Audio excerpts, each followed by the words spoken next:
Om Swastiastu. Kami dari kelompok 5 akan mempresentasikan hasil dari kerja kelompok kami. Di sini kami akan mempresentasikan tentang memori. Sebelumnya, perkenalkan, nama saya Kadek Satiawan, NIM 2005 02 1006.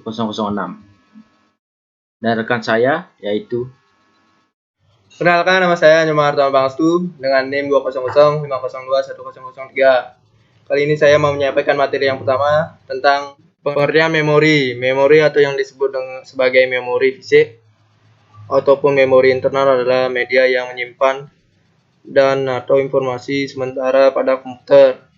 Memori merupakan komponen yang penting di dalam suatu komputer yang berada di dalam CPU atau Central Processing Unit. Memori adalah istilah generik bagi tempat penyimpanan data dalam komputer. Memori biasanya disebut sebagai RAM, singkatan dari Random Access Memory. Memori berfungsi sebagai tempat penyimpanan data sementara. Memori bekerja dengan menyimpan dan menyuplai data-data yang penting dibutuhkan prosesor dengan cepat untuk diolah menjadi informasi. Baik, materi selanjutnya akan dilanjutkan oleh rekan saya. Baik, di sini saya akan menjelaskan tentang jenis memori. Memori merupakan media penyimpanan data pada komputer, yang mana media penyimpanan data dalam komputer dibagi menjadi dua jenis. Yang pertama yaitu memori internal, dan yang kedua adalah memori eksternal. Memori internal. Memori jenis ini dapat diakses secara langsung oleh prosesor. Memori internal memiliki fungsi sebagai pengingat. Dalam hal ini, yang disimpan di dalam memori utama dapat berupa data maupun program. Memori biasa dibedakan menjadi dua macam, yaitu ROM dan RAM. Selain itu, terdapat pula memori yang disebut cache memory, CMOS, DRAM, SDRAM, dan DIMM. ROM atau Read Only Memory. ROM adalah media penyimpanan yang bersifat permanen dan tidak memungkinkan data di dalamnya dapat dimodifikasi. RAM atau Random Access Memory.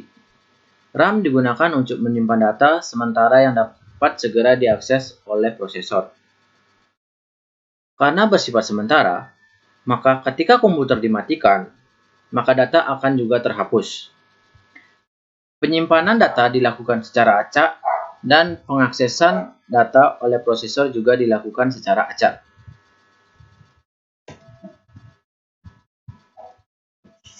Cache memory.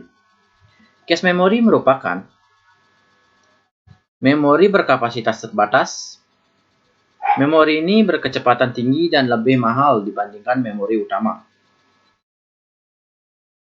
Berada di memori utama dan beberapa komponen lainnya. CMOS atau Complementary Metal Oxide Semiconductor. CMOS adalah sebuah chip dari rangkaian terintegrasi yang digunakan di mikroprosesor, RAM statis, pengontrolan, dan sirkuit logika digital lainnya. CMOS sendiri merupakan bagian dari ROM.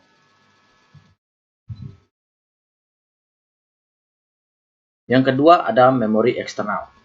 Memori eksternal merupakan memori tambahan yang berfungsi untuk menyimpan data atau program. Contohnya yaitu hard disk, floppy disk, dan lain sebagainya. Hubungan antara cache memory, memori utama, dan konsep dasar memori internal adalah menyimpan data bersifat tetap atau non-volatile, baik pada saat komputer aktif maupun tidak. Memori eksternal biasanya disebut juga memori eksternal, yaitu perangkat keras untuk melakukan operasi penulisan, pembacaan, dan penyimpanan data di luar memori utama. Materi selanjutnya akan dijelaskan oleh rekan saya. Perkembangan teknologi memori. Perkembangan kemampuan prosesor yang pesat tentunya harus diimbangi dengan peningkatan kemampuan memori. sebagai penampung data atau informasi yang dibutuhkan oleh prosesor, sekaligus sebagai penampung hasil dari perhitungan yang dilakukan oleh prosesor. Kemampuan memori dalam mengelola data tersebut sangatlah penting. Percuma saja sebuah sistem PC dengan prosesor berkecepatan tinggi apabila tidak diimbangi dengan kemampuan memori yang sepadan. Ketidaktepatan perpaduan kemampuan prosesor dengan memori dapat menyebabkan efisiensi bagi keduanya. Memori yang pada awalnya masih berkapasitas kilobyte atau KB, kini terus berkembang dengan kapasitas yang makin besar mengikuti kebutuhan prosesor, mulai dari megabyte atau MB hingga ke gigabyte atau GB. Kapasitas memori yang ada dipasarkan sekarang berkisar 128 GB atau GB. Selain meningkatkan dari sisi kapasitas, memori yang ditingkat dari sisi kecepatan aksesnya. Saat ini sudah dipasarkan DDR4 sebagai peningkatan kecepatan dari DDR1, DDR2, dan DDR3. Diperkirakan di tahun 2015, posisi DDR4 sudah akan digantikan dari DDR3. Sekian dari presentasi kami. Jika ada salah-salah kata, kami mohon maaf. Akhir kata, kami tutup dengan Parama Santi. Om Santi Santi Santi.